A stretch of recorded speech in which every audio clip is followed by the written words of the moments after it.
呢隻已經 OK 噶啦，即係知道啲位就得噶啦。哦，咁我覺得幾好。就算今天終要分離，終須必復見。溫娜，我哋好耐冇見啦。係，有幾耐啊？40年。咁不識見。咁你記唔記得咧？你第一次嚟中山開演唱會係幾時啊？起碼超過40年啦，聽你咁講。可能又唔夠。咁當年咧，我仲有頭髮嘅。哦。啊，咁啊20歲到，咁咧我就喺中旅社做導遊。咁所以當年咧，你嘅演唱會咧係我去做接待。咁我仲好清楚記得咧，係我哋去中山港接你，你同歐陽德芬嚟中山開演唱會。你真係好。係中山紀念堂。咁嗰紀念堂可能開咗係得2年到嘅時間嘅啫。咁去到紀念堂嘅時候咧，我就記得同你講，我話旅行社嘅安排咧，我哋翻酒店食飯。跟住你話冇時間食飯，因為晚黑8點鐘就開 show。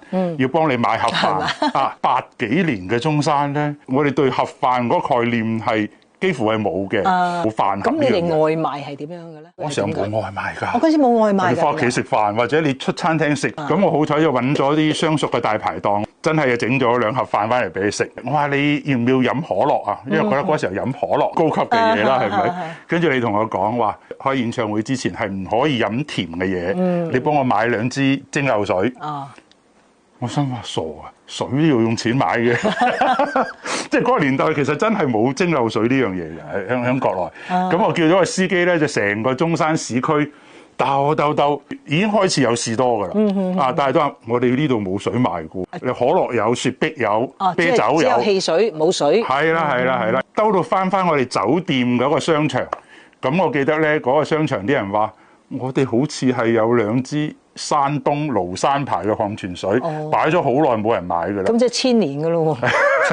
咁抹咗啲塵，就攞咗呢2支礦泉水去俾你。我突然之間記得喎，唔知係咪飲完嗰啲水咧，好好聲，我記得嗰次。係嘛？我記得你上台嗰時候，你應該係冇介紹自己係中山人。你唔知我中山人？嗰時候真係唔知，因為我又唔識講中山話咧，識講少少啦。咁嗰時候中山未有報紙，未有電視台，所以我想揾翻嘅資料，究竟係87年咧，定係88年？我都冇辦法揾到，咁耐嘅事我都唔記得係。但係你都好嘢，咁細微嘅事你都記得咁清楚。因為演唱會對於我哋嗰時候國內係一件好新鮮嘅事。即係當然我哋已經可以睇到電視上邊會睇到你響啲咩頒獎典禮啊，或者係啲 MV 度唱歌，但係真人第一次見啊嘛。咁所以咧，其實我哋當年咧都好見到好多藝員。